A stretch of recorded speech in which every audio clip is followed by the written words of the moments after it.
उभं रे उभं रे उभं रे उभं रे उभं असं उभं रे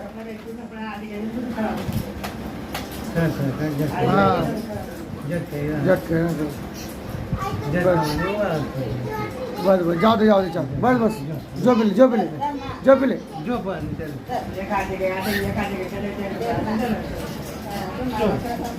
इकडे चल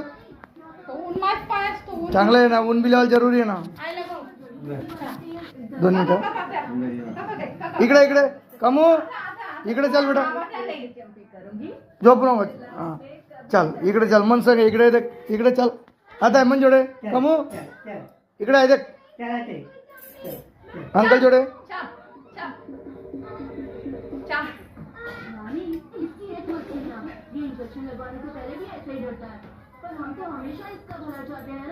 दोन महिना मतलब कंप्लीट